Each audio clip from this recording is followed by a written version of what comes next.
말씀하고 있습니다. 그래서 여러분 오해하면 안 돼요. 오늘 예수님의 가족이 예수님을 찾아왔거든요. 다른 복음서에 보면 예수가 귀신 들렸다는 소식을 듣고 집에도 안 들어오고 자기 하나님의 아들이라 그러고 병자를 치유하고 돌아니까 예수가 귀신 들렸다 싶어가 어머니와 그 동생들이 예수를 잡으러 왔거든요. 이제 집에 데려가려고. 데려왔는데 보니까 너무 많은 사람들이 예수님 주변에 말씀도 듣고 병도 치유받고 또 구원의 은혜가 막 넘쳐나는데 사람이 너무 많으니까 들어갈 수가 없어가지고. 그런데 오늘 누가 그것을 발견하고 예수님께 말해주는 거예요. 예수님, 그 어머니와 동생들이 와서 기다리는데요. 이렇게 말하거든요. 여러분, 예수님은 아버지는 아마 조금 마리아보다는 일찍 돌아가셨던 것 같아요. 아버지 이야기는 없어요, 뒤에. 예수님 출생 이후에, 12살 이후에 잘 없어요. 근데 예수님 동생이 최소 5명은 되거든요. 최소. 이제 복음, 우리가 성경에 기록된 것만 해도 예수님 맞이잖아요. 결혼도 하기 전에 성령으로 낳았잖아요. 그 다음에 이 성경, 신약 성경을 쓴 야고보와 또 가룟유다 말고 유다서를 쓴 거는 예수님의 육체적 동생들이거든요. 그분들이 성령을 받고, 아, 우리 형이 아니고 하나님의 아들이었구나. 이걸 깨닫고 복음서, 신약 성경의 두 책이 바로 예수님의 육체적 동생들일 거다. 이렇게 보통 추정합니다. 어쨌든 오늘 찾아왔어요. 오빠를 찾아왔어요. 여동생도 있거든요. 오빠도 찾아오고 또 형을 찾아오고 또 자기 아들, 어머니니까 마리아는 아들을 찾아서 왔는데 만날 수가 없어요. 너무 많은 사람이 이미 옆에 있으니까요. 거기 보면 19절과 20절입니다. 예수의 어머니와 그 동생들이 왔으나 무리로 인하여 가까이 하지 못하니 어떤 이가 알리되 당신의 어머니와 동생들이 당신을 보려고 밖에서 있나이다. 예수님께 와서 보고를 하는 거죠. 예수님, 지금 그 어머니하고 동생들이 밖에 있는데 무리 때문에 지금 가까이 못 오는데 사람 워낙 많이, 그러니까 왜냐, 예전에는 지금 이처럼 마이크 이런 게 없잖아요. 막 어쨌든지 가까이 가서 예수님의 뭐 옷자락에도 붙잡고 예수님께 안수라도 받고 막 이러려고 가까이 모이다 보니까 어머니고 뭐 동생이고 가까이 갈 수가 없는 거예요. 그러니까 예수님이 그 보고를 딱 받았어요. 받고 나서 예수님이 나중에 뭐라 그래요? 누가 내 어머니고 내 아들이냐, 내 동생이냐. 그러니까 예수님, 우리가 이렇게 보면, 아유, 불효자 아닌가 이러는데, 그런 의미로 말씀하신 게 아니고, 주위의 사람들에게 깨닫도록 하기 위해, 하나님 안에 새로운 가정이 어떤 것인지를 알려주기 위해 그 말을 하신 거지. 우리가 번역을 이렇게 해놔버리니까 그냥, 예수님은 뭐, 피도 눈물도 없네. 이렇게 생각하시면 안 되고, 예수님께서는 더 중요한 가족, 더 중요한 이제 하나님 안에 새로운 가정에 대해서 말씀하고 있습니다. 여러분, 어떤 사람은 선지자라 하고 예수님을, 어떤 사람은 하나님의 아들이라고, 어떤 사람은 귀신의 왕 바알세불의 힘을 입은 귀신 들렸다 하고 막 소문이 들릴 거 아니에요. 그러니까 집에서 한 30살까지는 잘 아버지 말 듣고 목수의 일을 이어서 가정을 잘 보살피다가 어느 날 뭐 서서히 뭐 집에 왔다 갔다 하더니 이제 안 들어와요, 아예. 그러니까 어머니하고 동생들 봤을 때는 우리 형이, 우리 오빠가, 근데 마리아는 알지만은 잘 사명이 어떻게 이루어지는지 모르니까 자꾸 찾아오는 거예요. 그래서 참 놀랍게도 귀신 들렸다고 생각하면서 찾아온 겁니다. 그래서 사명으로 드러날 때는 혈육 관계가 끝나버리는 거예요, 사실은. 그래서 뭐 참 그런 이야기지만 우리가 목사 안수받을 때 우리는 한 아들 또 한 남편으로서 인생이 사실은 끝난 거예요, 사실. 하나님의 부름을 받았다는 것은 뭐냐? 우리는 그렇게 안 하지만, 캐톨릭의 신부님들은 그 이제 사제서품, 우리 같으면 목사 안수를 받을 때 완전 바닥에 엎드려가 탁 누워 있잖아요.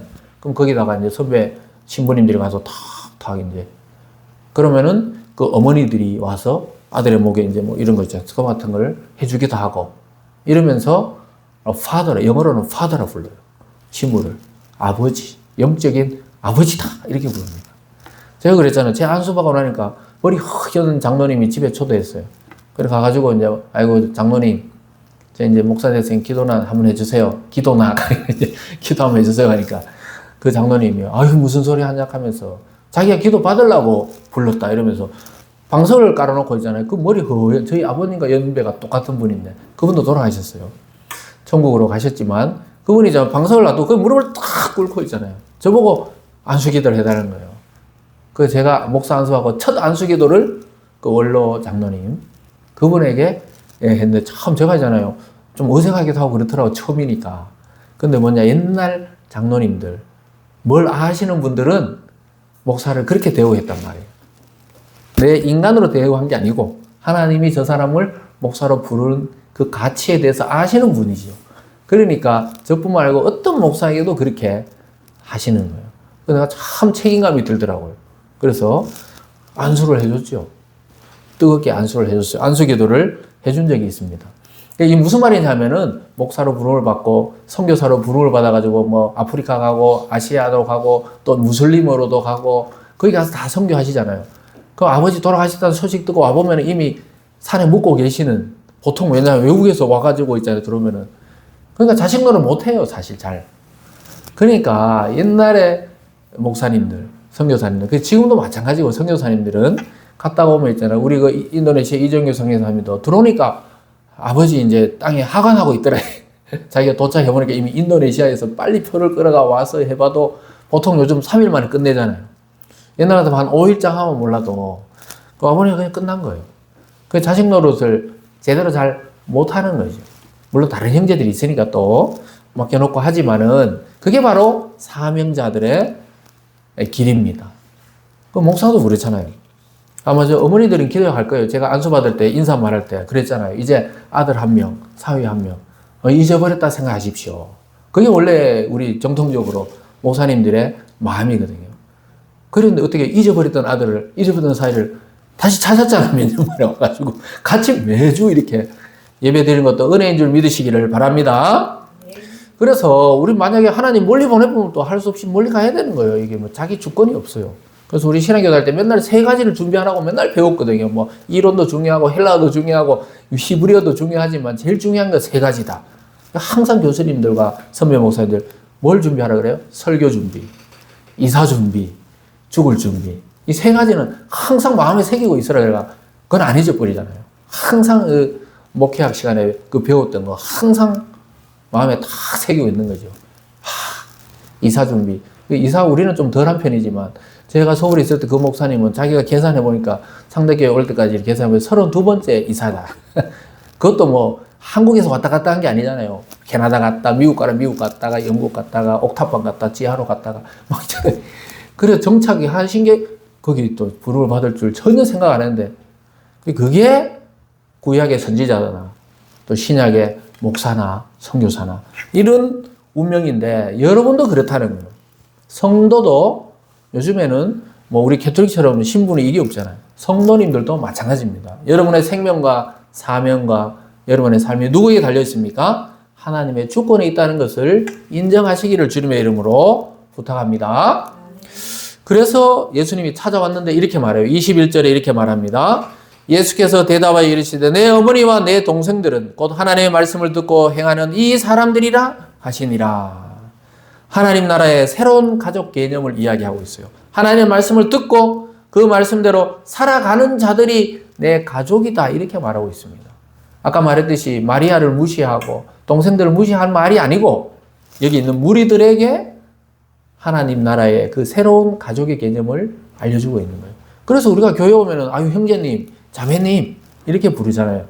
그 직분은 나중에 일을 위해 주는 거고 목사직을 해야 되니까 장로님 직분을 해야 되고 권사 직분을 해야 되는 일에 대한 것이고 진짜 좋은 거는 형제님, 자매님, 여자는 자매님, 남자는 형제님. 그게 뭡니까? 한 아버지인 하나님 안에 한 가족이라는 것입니다. 예수님이 그걸 지금 알려주고 있어요. 너희들이 내 가족이고 내 형제고 내 어미고 내 부모다.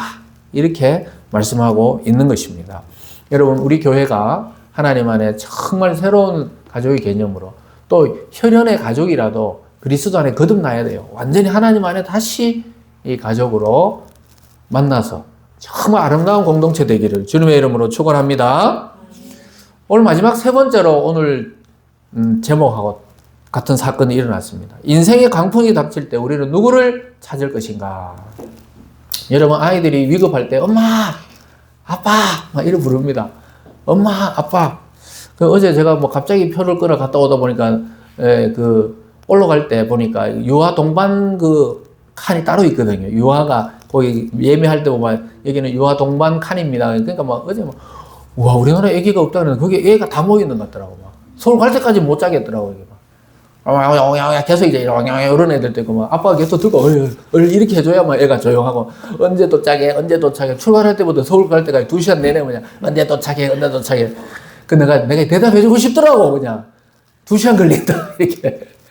그러니까 유아 동반석에 가니까 막 애들이 계속 찾는 거예요. 그 아빠가 막 진짜 여기 위에 선반 있잖아요. 그 집 넣는데 거기다 매달리게도 했다가 막 애들이 좀이 쑤시니까 그거 매달리고 했다가 또 옆에 안 찼다가 막 아빠가 반팔 입은데도 막 에어컨 나온데도 막 더워가 계속 옷을 엄마는 계속 웃고 있고 앉아서 있잖아요.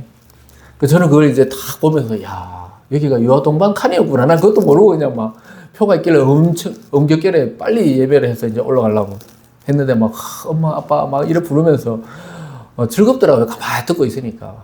그래 막 아빠가 막 창밖을 보여주면서 또 창밖을 보라. 지금 어느 시점인데 지금 그 노래를 부르고 막 진짜예요. 이건 실합니다. 창밖을 보라. 창밖을 하니까 막 웃음이 막 속으로 내가 막 나는데 지금 막 성탄절 아니어도 부르니까 좋긴 좋네.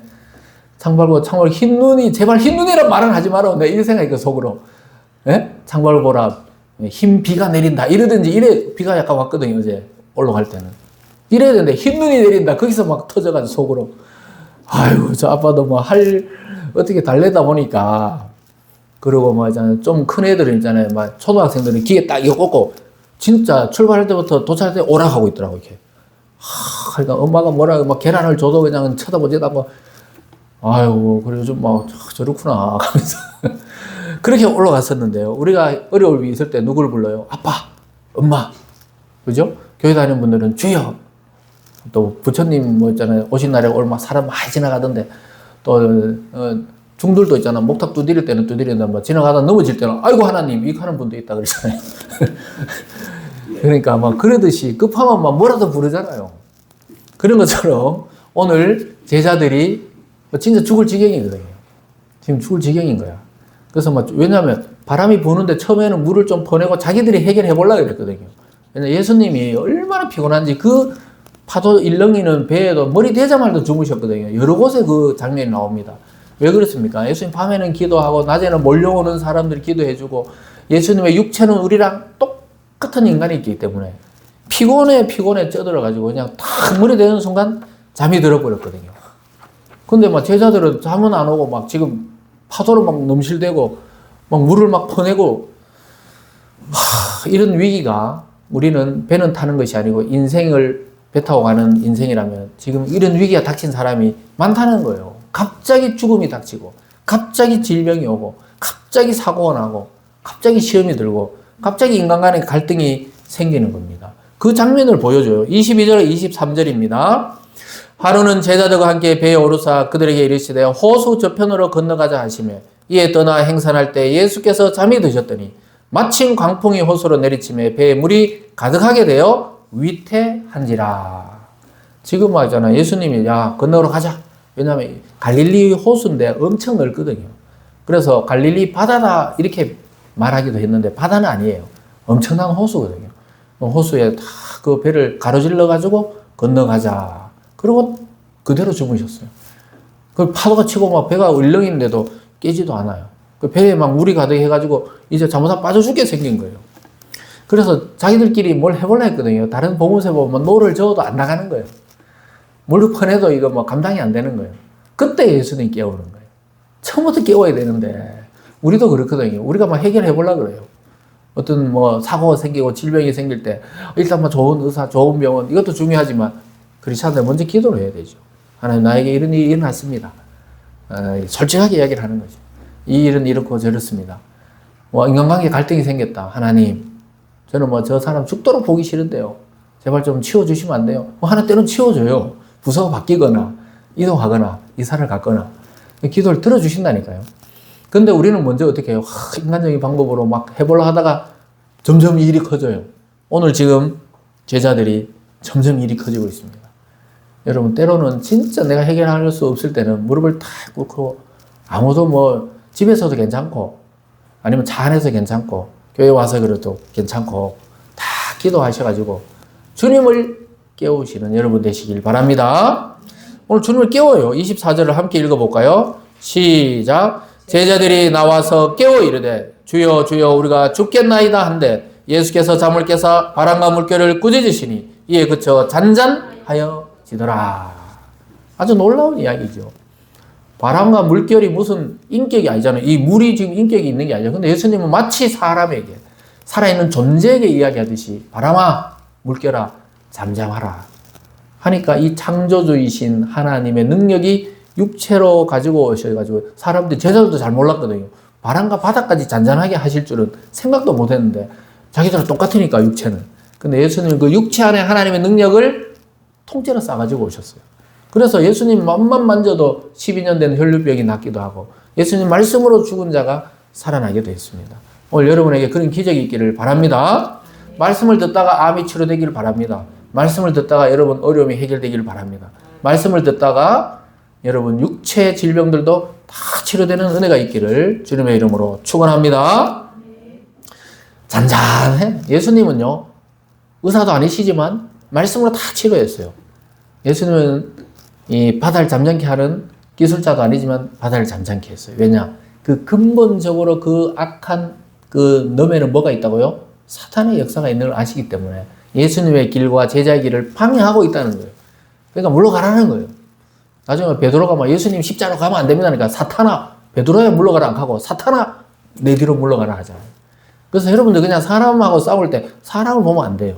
그 사람을 충동해서 나의 신앙과 삶을 괴롭게 하고자 하는 다른 존재가 있다니까, 이거는 100%입니다, 100%. 그래서 그걸 잘 눈을 떠야 돼요. 그래서 예수님 뭐라 그래요? 예수님과 같이 있는데도 예수님을 깨울 생각을 못 한 거예요. 처음부터 깨웠으면 이렇게 고생도 안 했을 건데, 처음부터 예수님을 내 인생에 개입시킬 수 있기를 바랍니다. 그래서 자꾸 예수님을 초청해야 돼요. 제자들이 예수님 그래 피곤하신데 좀 자기 놔두자. 인간이신데 좀 자기 놔두자. 나쁜 의도는 아니었지만 예수님이 뭐라 그래요? 너 믿음이 도대체 어디 있느냐? 너희 믿음에 대해서 이야기합니다. 너 나 누구로 생각하느냐 이 말이에요. 예수님이 지금. 너희들 나를 누구로 생각하느냐? 나하고 같이 있는데 진짜 죽을 거라 생각했냐는 거예요. 그러니까 참 예수님이 알다가도 모르죠. 우리가 때로는 큰 사고를 당하거나 큰 질병이 오면은 나 이러다 죽는 거 아닌가? 예수님 뭐라 그래요? 지금 나와 함께 있는데 죽기는 왜 죽느냐? 안 죽는다는 거예요. 그 어떤 사람은 아니 그래도 뭐 갑자기 돌아가신 분은 어떻게 해요? 그건 모르지. 하나님 빨리 불러가신 분 또 빨리 불러가셔요. 너무 고통이 심할까 봐. 근데 또 어떻게 해요? 하나님이 세상에 사명이 있는 분들은 내가 죽고 싶어도 그런 말은 안 하겠지만 죽고 싶어도 못 죽게 해요. 끝까지 사명을 다 하고. 엘리야 보세요. 나 그만 이제 죽여주세요 했잖아요. 로덴나무 아래 앉아가지고 하나님 내 은혜가 족하니 나를 데려가세요 이랬거든요. 하나님 뭐라 그래요? 아직 아니다 그래요. 네가 다음 왕도 세워야 되고 네 후계자 엘리사인데 기름도 부어야 되고 아직 할 일이 있다면서 안 데려가세요. 무슨 말인지 아시겠죠? 하나님의 주권에 달린 이야기입니다. 그래서 빨리 초청을 하시기 바랍니다. 25절입니다. 제자들에게 이르시되 너희 믿음이 어디 있느냐 하시니 그들이 두려워하고 놀랍게 여겨 서로 말하되 그가 누구이기에 바람과 물을 명하여 순종하는가 하더라. 예수님은 믿음에 대해서 이야기하죠. 여러분 믿음이라는 게 이게 정말 어마어마한 축복입니다. 우리가 정말 예수님을 믿는다는 거, 그리고 하나님께 기도할 때 성령의 역사를 통해 우리 개인의 문제, 가정의 문제, 교회 공동체, 또 나의 육체적 영혼의 문제, 질병들, 또 진로의 문제, 인간관계의 문제들, 어느 사소한 것이라도 주님을 초청하면 반드시 해결책과 문제의 해결책이 보이기 시작합니다. 복음서가 전부 그런 기록이에요. 자기들 혼자 해보려 할 때는 안 됐거든요. 귀신을 추방했는데 귀신 안 들어간다. 이러니까 예수님이 이 믿음이 작은 자들아. 오늘 뭐라 그래요? 너희 믿음이 어디 있느냐? 그리고 믿음이 좋은 여자에게 뭐라 그랬어요? 내 믿음이 너를 구원했다. 하면서 평안히 가라 그러잖아요. 믿음으로 예수님 옷자락 잡은 여자 보고 내 믿음이 너를 구원했다 그래요. 예수님이 치료해주고도 그 사람의 믿음을 칭찬했습니다. 여러분, 우리가 큰 믿음을 바라는 게 아니에요.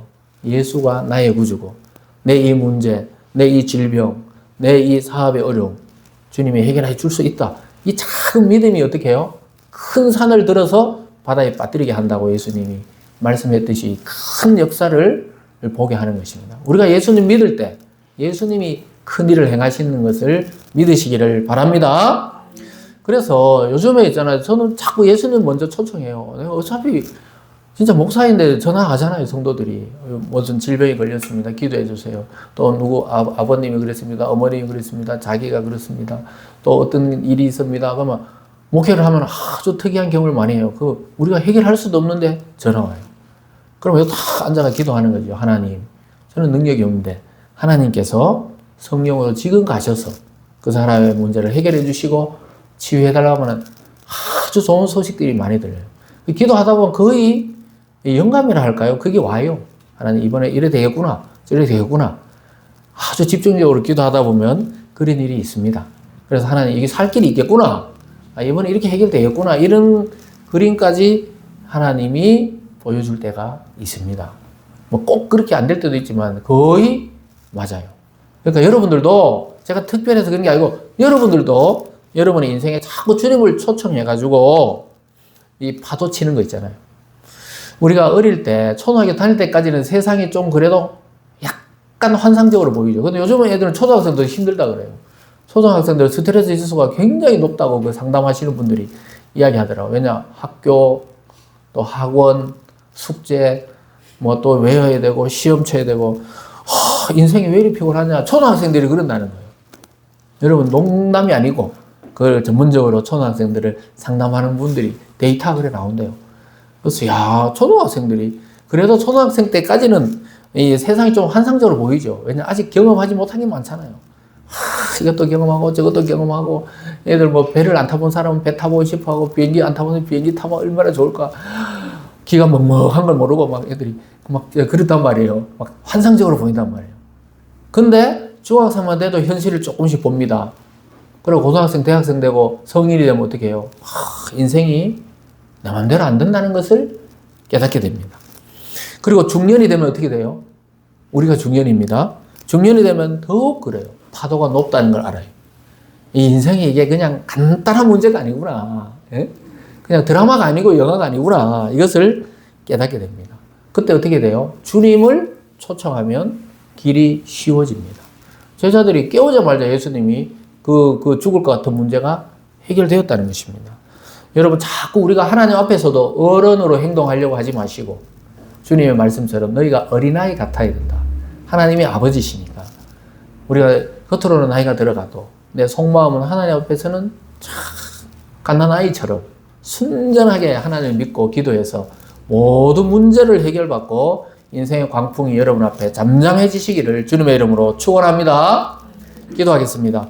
사랑의 하나님 아버지, 감사드립니다. 삶을 살아가면서 정말 오늘 주님이 주무시고 계시는데 처음에는 깨우지도 않았던 것처럼 우리도 우리 문제를 우리 스스로 해결하려고 하다가 더 큰 문제로 발전할 때가 많이 있었습니다. 그래도 그때 주님을 찾았을 때 주님이 다 해결해 주시고 우리의 짐을 가볍게 해 주셨습니다. 하나님, 우리 성도들에게 오늘 이 말씀이 살아있는 말씀으로 들리게 하여 주셔서 옆에 계신 주님을 깨우는 우리 성도님들 다 되게 하여 주셔서 인생의 문제, 육체의 문제, 영혼의 문제, 사업의 문제, 인간관계의 문제, 앞으로의 진로의 문제, 모든 문제가 주님 안에 해결받는 한 주간이 되게 하여 주시옵소서. 감사드리며 예수님 이름으로 기도드리옵나이다. 아멘. 우리 찬송가 450장 하시면서 준비하신 예물 드리겠습니다.